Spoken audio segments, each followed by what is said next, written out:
So last session we finished chapter 8. आज हम chapter 9 start करते हैं. Hanuman appears before Tulsidas, the birth of Ramcharitmanas and Hanuman Chalisa. So how Hanuman Chalisa and Ramcharitmanas they were manifested. कैस कैसे जो तुलसीदास जी थे उनको जो है ये ज्ञान आया कि मुझे जो है ये हनुमान चालीसा लिखनी है या मुझे रामचरितमानस लिखना है या जो भी उन्होंने जितनी भी उन्होंने रचनाएं की हैं वो सारा हम लोग इसमें पढ़ते हैं. Give me 1 minute, let me gate my specs.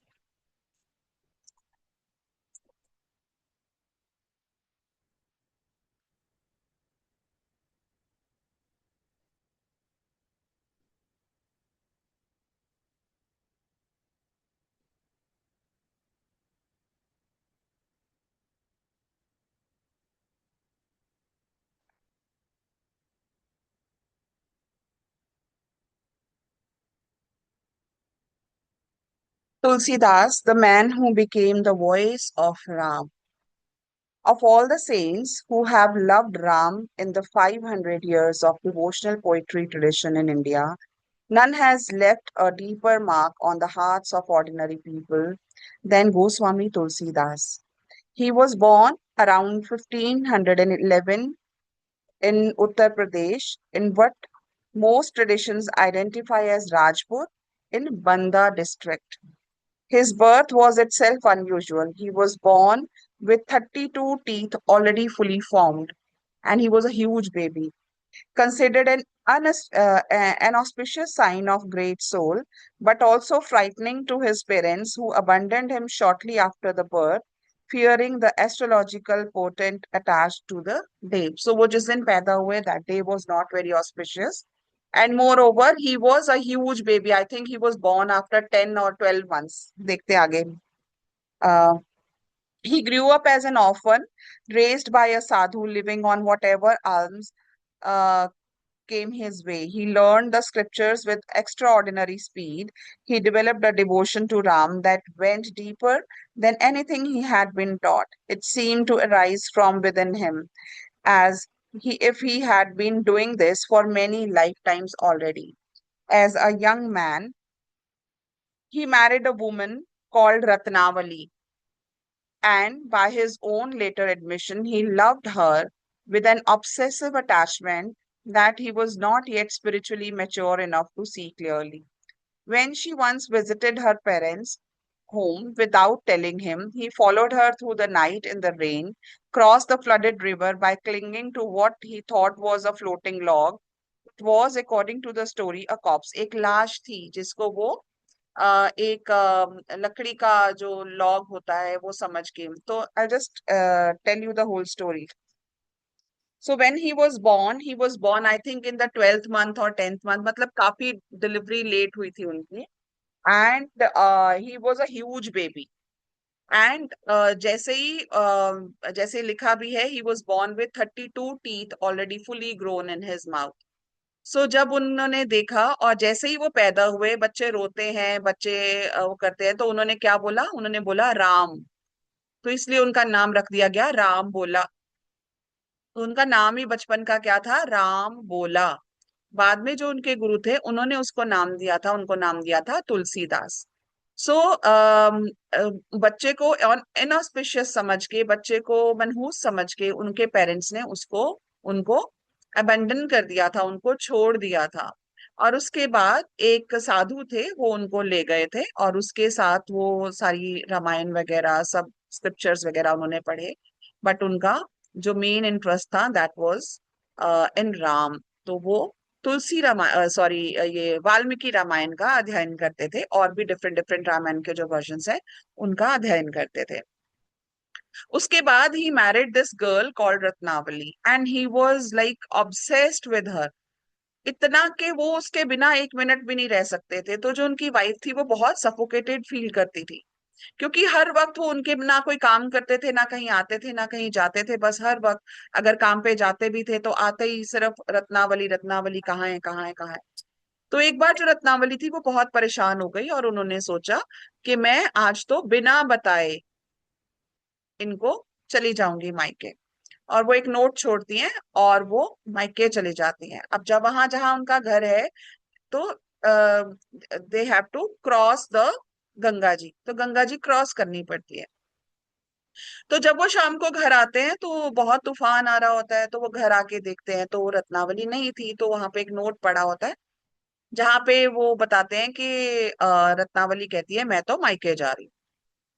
अब इनको तो इनसे तो रहा नहीं जाता है, तो ये क्या करते हैं, इतना तूफान आया होता है गंगा जी में, लेकिन ये लॉग के ऊपर चढ़ के गंगा जी को क्रॉस कर लेते हैं। वो फ्लोट कर रही होती है। लेटर ऑन पता चलता है कि वो लॉग नहीं था, वो एक डेड बॉडी थी जिसको वो इतने ज्यादा ऑब्सेस थे कि उनकी उनकी ऑब्सेशन में, उनके जुनून में उनको ये भी नहीं पता चला कि ये जो है ये डेड बॉडी है एंड नॉट अ लॉग। उसके बाद जब वो उनके घर के बाहर जाते हैं तो जो रत्नावली है उसका रूम जो है वो फर्स्ट फ्लोर पे होता है। तो वो फिर इतनी बारिश, इतना तूफान आ रहा होता है, तो फटाफट से उन एक पेड़ की टहनी से क्लाइम करके वो पहुंच जाते हैं ऊपर। तो रत्नावली कहती है कि आप यहाँ पर कैसे आ गए। तो वो कहते हैं कि मैं, तुम्हें पता है मैं तुम्हारे बिना नहीं रह सकता, तुम मुझे बिना बताए आगे। कहते हैं लेकिन तुम फर्स्ट फ्लोर पे चढ़े कैसे। वो कहते हैं एक पेड़ की टहनी लटक रही थी तो मैं उसका सहारा लेके चढ़ गया। तो जब वो बाहर जान के देखती है तो वो पेड़ की टहनी नहीं होती है, वो एक बहुत बड़ा सांप होता है। तो अगेन उस ऑब्सेशन में उनको ये भी नहीं रियलाइज होता कि वो एक सांप को पकड़ के और वो पेड़ चढ़ गए, क्लाइम कर गए फर्स्ट फ्लोर। फिर जो रत्नावली होती है, उनकी जो वाइफ होती है, वो उनको कहती है कि आप मेरे लिए इतना ऑब्सेस्ड क्यों हैं। यही अगर आपने ऑब्सेशन, इतनी जो तीव्र इच्छा है आपकी मुझे पाने की, अगर यही इच्छा आपको राम के पाने में अगर आप लगाते तो शायद आपको भगवान राम मिल जाते। तो दैट पर्टिकुलर, उस रत्नावली ने तो ताना मारा था, बट वो उनकी लाइफ को उसने चेंज कर दिया। तो उनको रियलाइज हुआ कि बिल्कुल सही बात है, मैं जो इतना डेडिकेटेडली अपनी वाइफ के पीछे लगाऊं, अगर मैं वही ध्यान अपनी साधना में लगाऊं, मैं भगवान राम को पाने में लगवाऊं लगाऊं, तो मैं भगवान राम को पा जाऊंगा। देन वो लाइफ में सीरियस होते हैं। उसके बाद बाकी की जो स्टोरी है वो आगे चलती है। तो मॉरल ऑफ द स्टोरी ये है, हम लोग भी ऐसा ही करते हैं। हम लोग अपने आप को एक रिलेशनशिप में इतना ज्यादा इन्वॉल्व फील करते हैं, अगर किसी के साथ प्यार करते हैं तो अगलों की तरह प्यार करते हैं, अगर हम किसी के साथ नफरत करते हैं तो नफरत में ही हम ऑब्सेस्ड हो जाते हैं। तो वो जो नफरत होती है ना, जो हेट्रेड है, that is also a form of love. Hatred जो है that is a different form of love, वो प्यार ही है। आप नफरत उसी से करोगे जिससे आपको प्यार होगा। आप किसी बिना मतलब से किसी इंसान को नफरत, आप किसी अननोन पर्सन से जिसका साथ आपका कोई लेना देना नहीं है, आप उसको कभी नफरत नहीं कर सकते हो। Can not hate a person you do not know. You hate a person, why you hate a person, because may be आपकी एक्सपेक्टेशंस पूरी नहीं हुई हैं किसी से, मे बी आपके हिसाब से वो नहीं चल रहे हैं, या मे बी आप जैसा चाहते हैं कि ये ऐसा होना चाहिए वो वैसा नहीं हो रहा है। तो यू स्टार्ट, या आप उसने कुछ ऐसा कर दिया जो आप उसको नहीं चाहते थे वो करे। हम उससे कुछ एक्सपेक्ट कर रहे हैं, क्यों? बिकॉज हमारी कहीं ना कहीं उसके साथ कोई अटैचमेंट है, हम उसके साथ कहीं ना कहीं कार्मिकली, इमोशनली, मेंटली कनेक्टेड हैं। इसीलिए हम किसी को नफरत करते हैं और इसी नफरत को हमें प्यार में बदलना है। ठीक है। तो ये हमें सोचना बहुत जरूरी है कि हम लोग ये जो नफरत है या ये जो हमारा एक्सट्रीम लव है, जो किसी भी तरह का ऑब्सेशन दे रहा है हमें, चाहे वो नफरत करके दे रहा है, चाहे वो प्यार करके दे रहा है, अगर हम सेम एनर्जी को पॉजिटिवली हम लोग अपने आप को जानने में या भगवान को जानने में लगा देंगे, तो क्या होगा, हम लोग will be able to meet our इष्ट। अब वो किस फॉर्म में मिलेंगे? वो किसी भी फॉर्म में मिल सकते हैं। वो किसी बुक की फॉर्म में मिल सकते हैं, वो किसी कोटेशन की फॉर्म में मिल सकते हैं, वो किसी जो दत्तात्रेय थे ना, उनके 24 गुरु थे। तो वो एक बार उनसे किसी ने पूछा कि 24 गुरु आपके, वो मक्खी भी, मधुमक्खी भी उनकी गुरु थी। आकाश भी उनका गुरु था, नदी भी उनकी गुरु थी, धरती माँ भी उनकी गुरु थी। वो कहती मेरे को जिससे कुछ सीखने को मिल रहा है वो मेरे गुरु हैं। तो इसी तरह से ये जो ये लोग होते हैं ये भी हमें कुछ सिखाने की, ये बार बार हम लोग किसी के साथ इमोशनली अटैच्ड हैं, नेगेटिवली और positively, they are teaching us something, they are telling us to realise something, जो हम इंट्रोस्पेक्ट नहीं कर पा रहे हैं, जो हम रियलाइज नहीं कर पा रहे हैं। लेकिन व्हेन वी रियलाइज कि हम किसी से इतनी एक्सट्रीम प्यार क्यों करते हैं, एक्सट्रीम नफरत क्यों करते हैं, दैट इज व्हेन हम लोगों को जवाब जब ये मिल जाएगा, और उसी एनर्जी को अगर आप डाइवर्ट कर देंगे अपने भक्ति की तरफ या अपनी स्पिरिचुअल प्रैक्टिसेस की तरफ, that is when you will be able to meet your isht. So this is very important point of introspection, कि हम लोगों को ये जानना है कि हम लोग भगवान को, हमारे अंदर, हम सबके अंदर वो पावर है, we all can do it, but again we are scattered, हम लोग, हमारी जो एनर्जीज हैं वो इधर उधर भटक रही हैं, हम लोग हम लोग फैले हुए हैं। तो अपने आप को कलेक्ट करना है, अपने आप को समेटना है, अपने इमोशंस को समेटना है। Why are we I mean wasting our energy, कि कौन क्या कर रहा है, कौन क्या कह रहा है, why am not connected to my own self. क्यों मैं अपने ही अंदर नहीं झांकती हूँ कि अगर मेरे साथ कोई गलत कर भी रहा है तो मेरा लेसन क्या है इसमें, what is this person trying to teach me. जैसे तुलसीदास जी ने रियलाइज किया, ओके ये लड़की जो है, जो मेरी वाइफ है, ये मुझे सही बात बोल रही है, मैं क्यों ऑब्सेस्ड हूँ इसके लिए इतना, क्यों नहीं मैं यही ऑब्सेशन जो है मेरे अंदर, ये पावर है, ऑब्सेशन है, तो ये ऑब्सेशन इसको मैं पॉजिटिवली क्यों नहीं यूज करता हूँ। So sublimation of energies is very very important. ठीक है।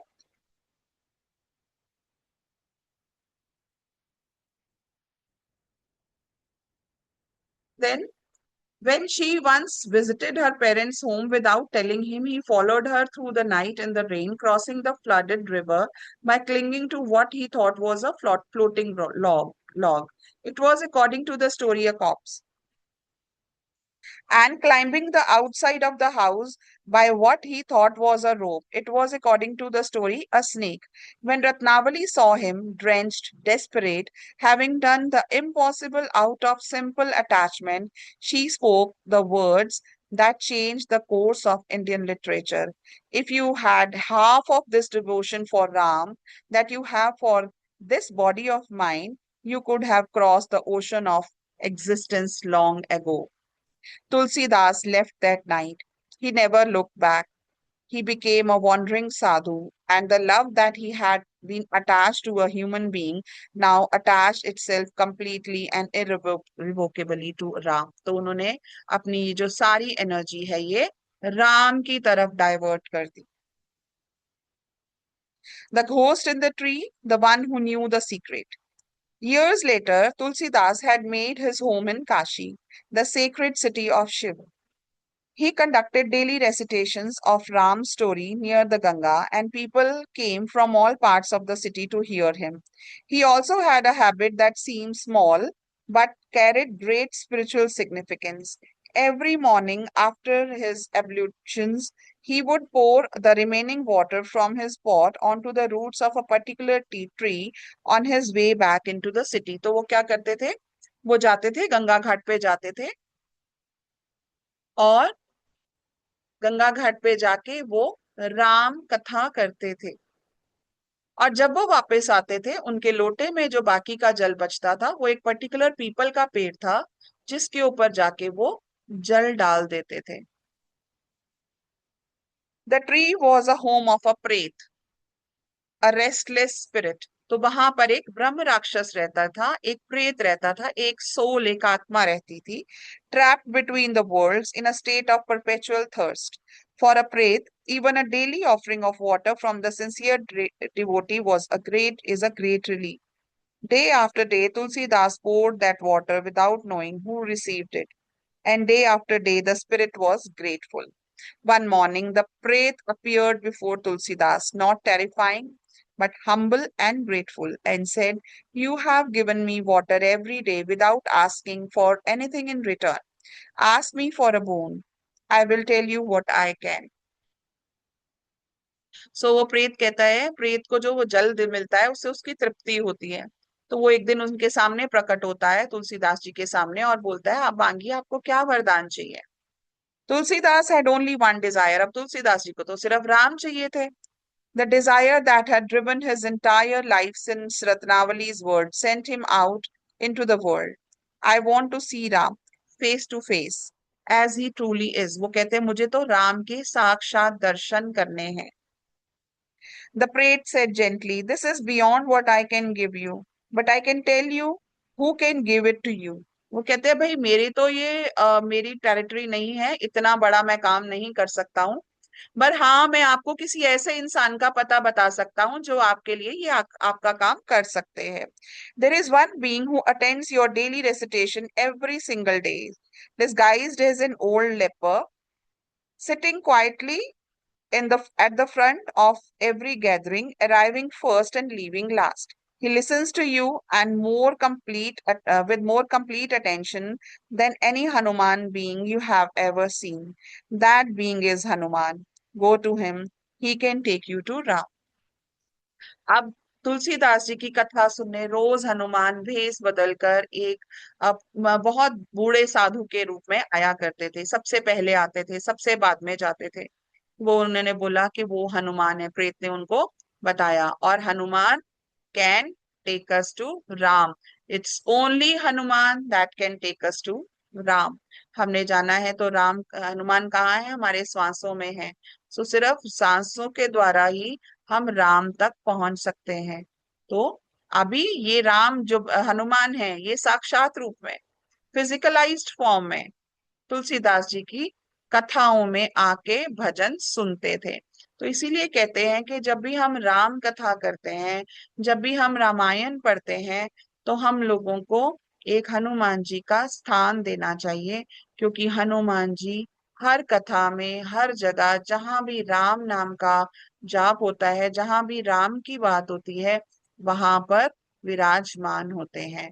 तो अगर अभी भी आप आंखें बंद करके जहां पर भी आप बैठे हैं, अगर आप फील करेंगे, you will feel his presence.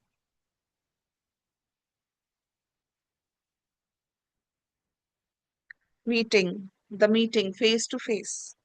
The next day, after everyone had left, Tulsidas went quietly to the old man and fell at his feet. "I know who you are," he said, his voice breaking. "Please do not hide from me anymore. I need your help. I have been longing for Ram's direct darshan, his actual, living, visible presence, for all my years of wandering. You are the one who can give me this. Please help me. I have no one else." तो वो उनके चरणों में पड़ जाते हैं। कहते हैं मुझे पता है आप हनुमान जी हैं। वो कहते हैं नहीं, मैं तो साधु हूं। कहते हैं नहीं, आप मुझे मत चलो, मुझे पता है आप हनुमान जी हैं। जैसे ही वो ऐसे करके ऊपर देखते हैं, तो हनुमान जी साधु से ने एक्चुअल रूप में आ जाते हैं। और फिर Hanuman did not reveal his full form immediately. He raised Tulsidas gently, looked at his eyes full of ancient love, and said, "Go to Chitrakoot." Ram and Lakshman appeared there in the form of two beautiful young men gathering flowers in the morning. "Take sandalwood paste and with you and wait. When you see them, apply tilak on the dark one's forehead, but keep your eyes steady. Do not let your mind waver." तो वो क्या कहते हैं कि दो राजकुमारों के रूप में फूलों को तोड़ते हुए वो तुम्हें दिखेंगे, दो राजकुमारों की तरह लगेंगे। एक श्याम वर्ण होंगे और एक सांवला रंग होगा, एक गोरे होंगे। तो वो कहते हैं कि जिनका रंग सांवला है, उनको पहले तिलक करना, और चंदन की जो लेप है, चंदन का जो तिलक है, उसको अपने साथ लेके जाना। Then Ram appears. Tulsidas went to Chitrakoot immediately and took up his residence there. He wandered in the sacred forest that Ram and Sita had themselves walked into during their exile. He wept, he prayed, he waited. After several days, two beautiful young men appeared in forest early one morning.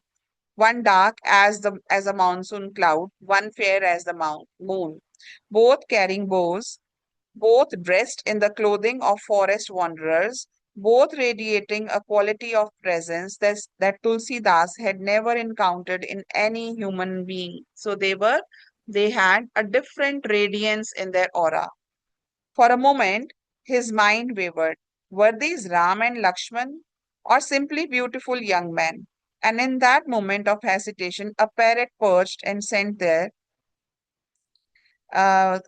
nearby, sent there. The tradition tells us by Hanuman himself, spoke clearly. Chitrakoot के घाट पर भई संतन की भीड़, तुलसीदास चंदन घिसे, तिलक करे रघुबीर। तो वो तोता बोल रहा है ये बात, जिसको हनुमान, कुछ कहते हैं हनुमान जी ने भेजा, कुछ कहते हैं हनुमान जी खुद बोल रहे थे उसके उसके through. On the ghats of Chitrakoot, all the saints gather. Tulsidas grinds the sandalwood and applies the tilak on Ram's forehead with his own hands. Tulsidas rushed forward. He applied the tilak, and the moment his fingers touched Ram's dark forehead, the moment the sandalwood paste made contact with the divine skin, Ram smiled. He looked directly at Tulsidas with eyes of such complete recognition, such infinite love, such tender knowing, as if Tulsidas had been seen as and known for and loved from before the beginning of time. And Tulsidas lost out outer consciousness. He stood in samadhi, tears streaming down his face, held in the gaze that contained the entire universe. Just imagine it happens with you. अपने गुरु को, अपने इष्ट को इतने सालों की तपस्या कर रहे हो, इतनी देर से उनकी वेट कर रहे हो, you have dedicated your life for this purpose only, and one fine day he appears in front of you and you are given the opportunity to apply tilak on his forehead.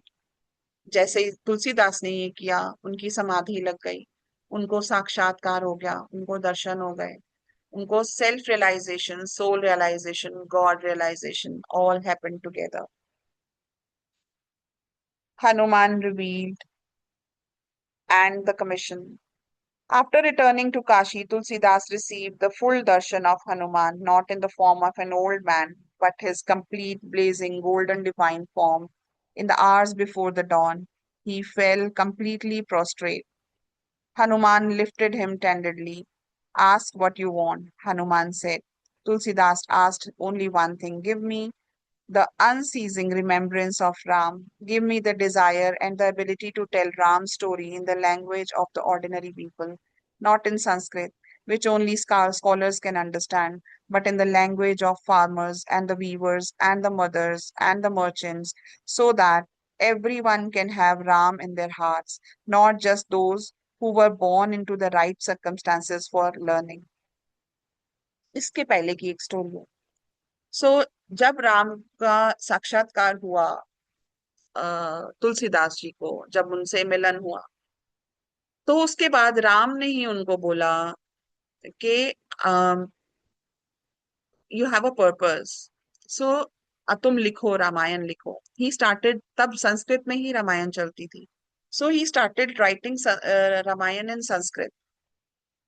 And every night when he would write, तो वो क्या होता था, वो pages उड़ जाते थे, कुछ हो जाता था, and he could not go further.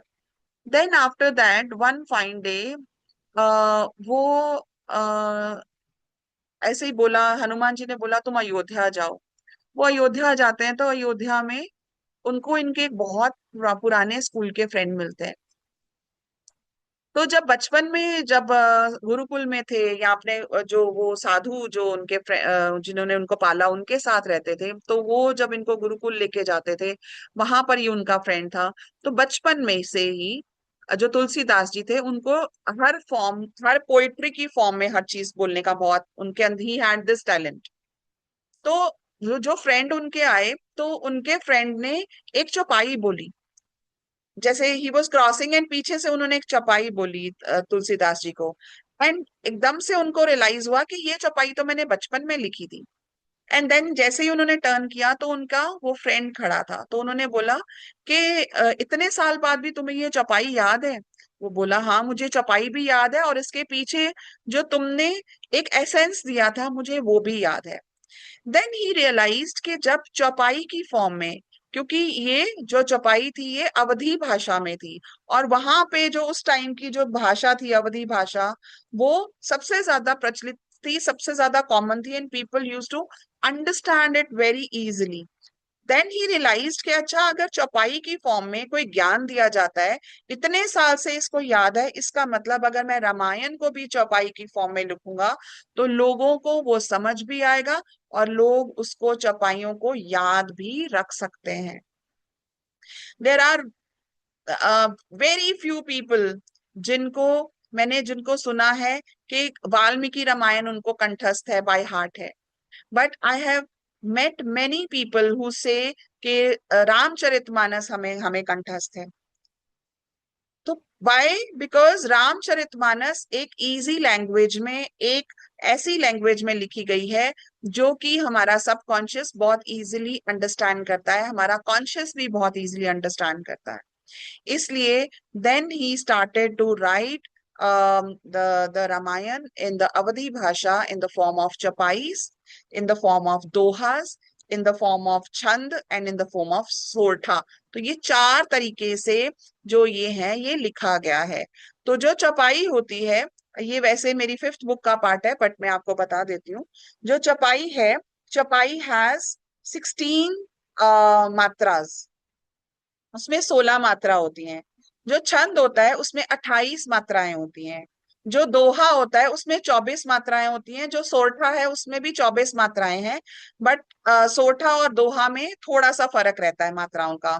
अब वो मैं डिटेल में कभी फिर बताऊंगी। So why in this form there is a reason, क्यों चौपाइयां भी हैं, दोहे भी हैं, सोरठा भी है, और छंद भी हैं। इसका एक रीजन है, जब फिफ्थ बुक पढ़ेंगे उसमें आपको बहुत डिटेल में मैंने 3-4 दिन पहले ही ये चैप्टर लिखा है। तो फिफ्थ बुक का ये पार्ट है, और उसमें हमें समझ आएगा कि क्यों तुलसीदास जी ने ये सारा सिस्टम जो है वो इस तरह से लिखा था।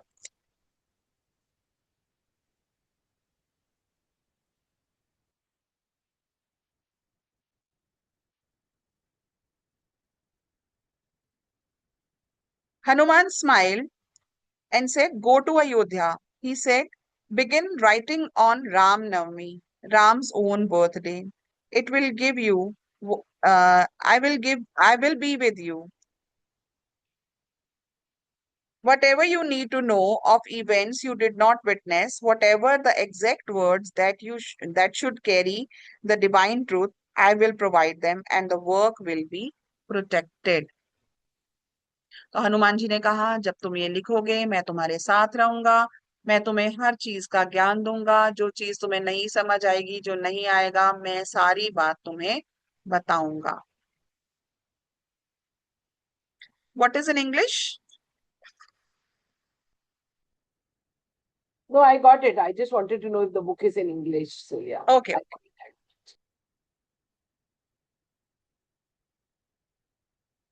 The Ramcharitmanas, Hanuman's gift to the world. Tulsidas began writing Ramcharitmanas on Ram Navami in 1574. It took him around 2 years, 7 months, and some 24 days, to be very exact.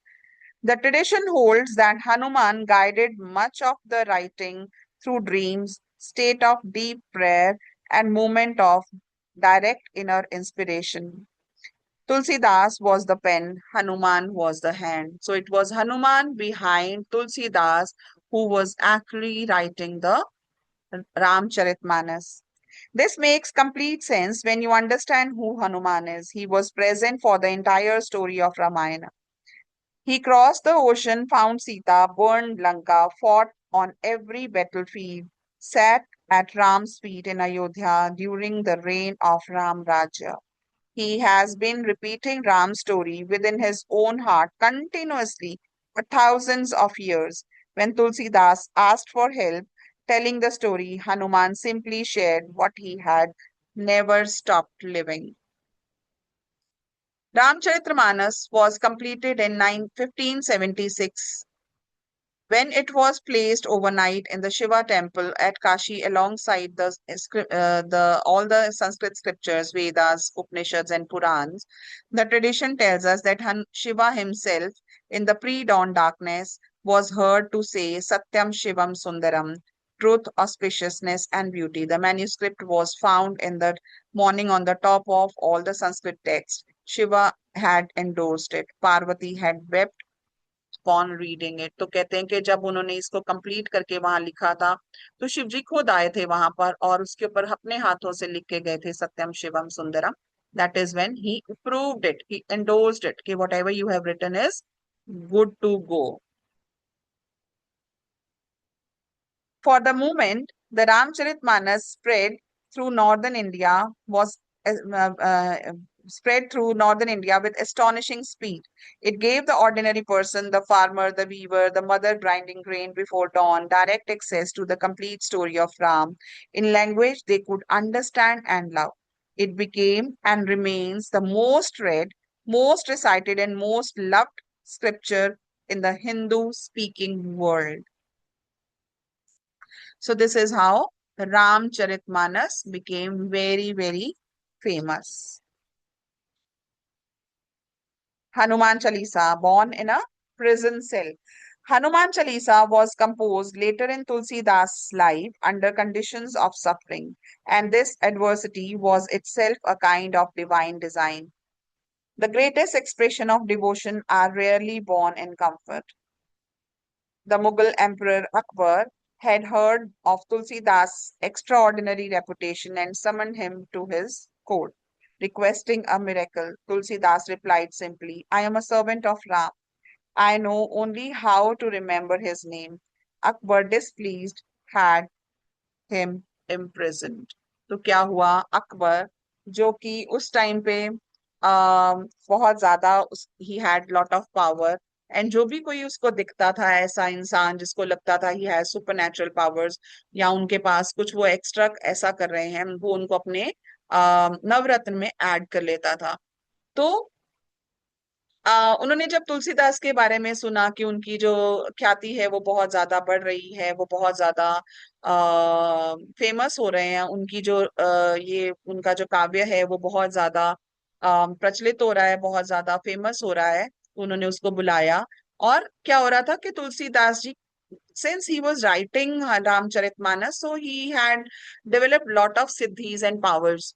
सो वो कहीं जाते थे तो इट इज सेड कि वो कहीं जा रहे थे तो जो अंधा था उसको उसकी आंखें ठीक हो गई थी. तो जो इनके अकबर के जो दूत थे वो उनको पता चला, उन्होंने खुद देखा, उन्होंने राजा को जाके बताया तो अकबर ने कहा पकड़ के लाओ. तो वही दो दूत जो हैं वो इनके तुलसीदास जी के आश्रम में जाते हैं और उनको बोलते हैं कि आपको अकबर ने बुलाया है.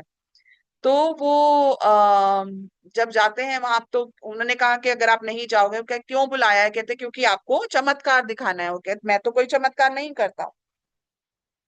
तो फिर भी उसको जब वो नहीं आने लगते हैं तो उसको वो अरेस्ट कर लेते हैं.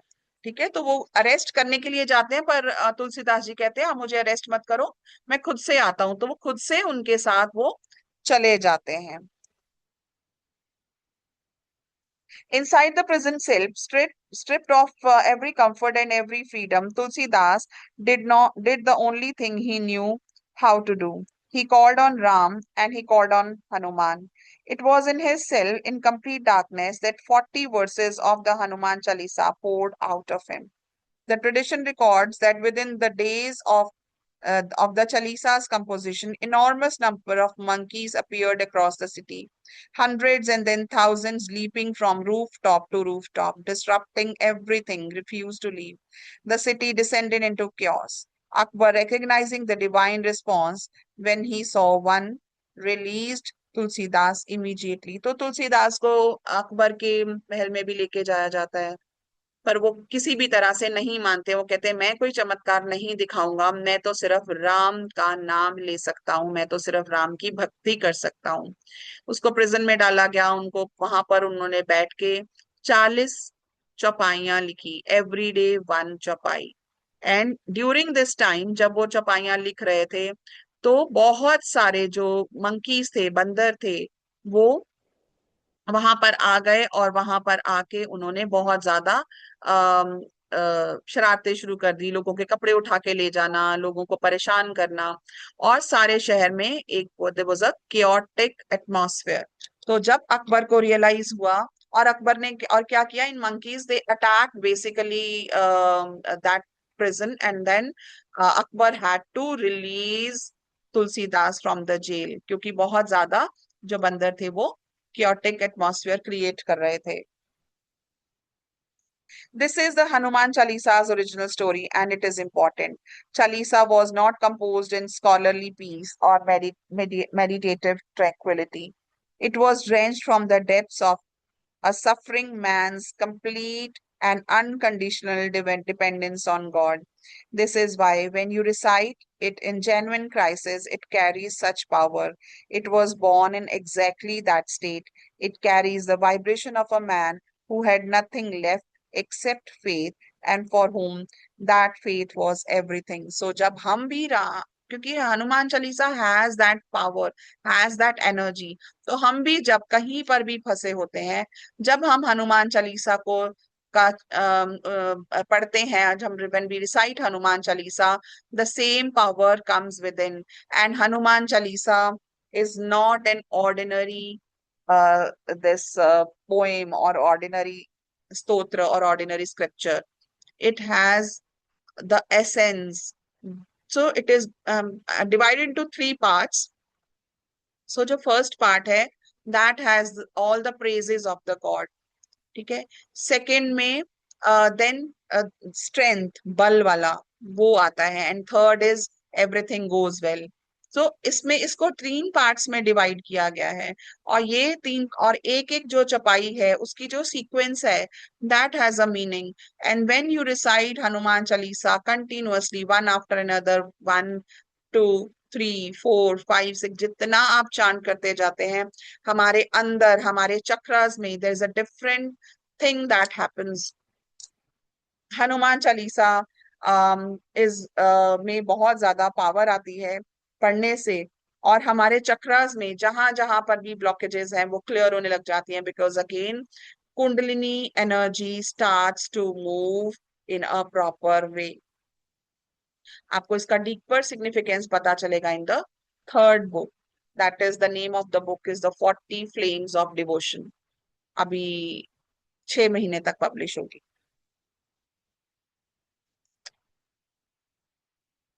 When Tulsidas passed from this world in 1623 on the banks of Assi area in Kashi, his last word was Ram. The tradition of Kashi holds that Hanuman was present at that final moment, keeping his promise as he always does. He who had guided the hand that wrote the Ramcharitmanas, who had walked beside the suffering poet in the prison cell, who had revealed himself in the form of an old man at the bank of the daily recitation. He was there at the end too, and he is always there at the end, for all have called his name with genuine love. Why he is always present with everyone? Because breath. So that is when everything goes. When the last breath is there, so Hanuman is present there. The Chalisa was born in a prison. Ram Rajya, Ram's kingdom in every human heart, was its purpose. Tulsidas was an instrument. Hanuman was the composer. And every throat that has ever recited these 40 verses with genuine feeling has been Tulsidas in his cell, calling on one who always answers. So, main thing Hanuman Chalisa करते हैं, जय हनुमान ज्ञान गुण जय कुछ विशुद्ध लो, कोई मत करो. Don't do it. Do it. एक एक वर्ड आप फास्ट करो, बट आप इतनी फास्ट करो कि आपका जो एक एक वर्ड है वो क्लियरली आपकी टंग और पैलेट से उसका कनेक्शन प्रॉपर बने. तभी उसकी वाइब्रेशन क्रिएट होगी, तभी आपके चक्रास में वो एनर्जी जाएगी. आपको 15 बार करना है, 17 टाइम्स करना है, 21 टाइम्स करना है, आप 11 टाइम्स कर लो, but do it with lot of faith, lot of devotion, and pronounce each and every word with clarity. कि आपके कोई अगर सुन रहा है, आपको जो आपके मुंह से वर्ड्स निकल रहे हैं वो प्रॉपरली उनको समझ आने चाहिए कि प्रोनाउंसिएशन क्या हो रही है वर्ड्स की.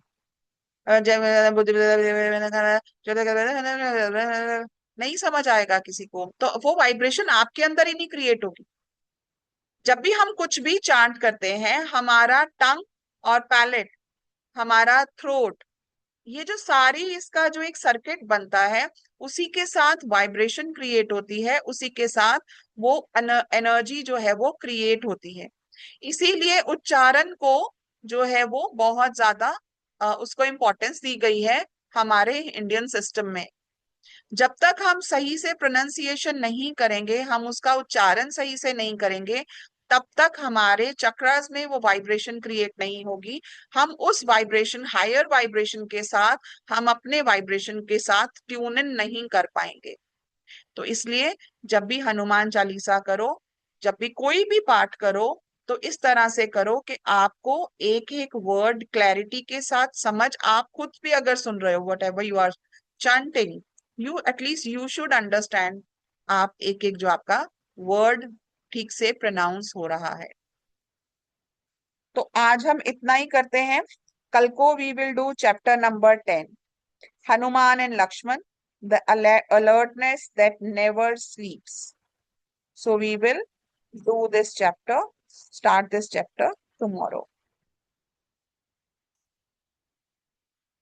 ठीक है, तो आज यहीं पर many of you are asking for the भजन जो हम लोग ये करते हैं, सुंदरकांड का पाठ, और फॉलोड बाय जो हम भजन जामिंग करते हैं। We start at around 2:30। So आज I will try to do it live on my YouTube channel, so that क्योंकि अगर हमें आपको जूम पे लेंगे ना, तो कई बार जूम पे क्लैरिटी नहीं आती है। तो ये करेंगे, एंड हाँ, definitely I share the link and we'll do it, you can watch it. So मैं अपने YouTube का आपको चैनल का लिंक भेज देती हूँ, तो आप उसको जो है ये करिए, सब्सक्राइब कर दीजिए, फिर आपको नोटिफिकेशन आ जाएगा when when we go live, and जब वो लाइव होगा then you can join live, right? ठीक है, तो फिर मिलते हैं कल को 12:30। See you all, and we will start with next chapter. Thank you so much. Thank you Hariom, ma'am, thank आत्मा यू। नमस्ते, राम राम। आत्मा नमस्ते।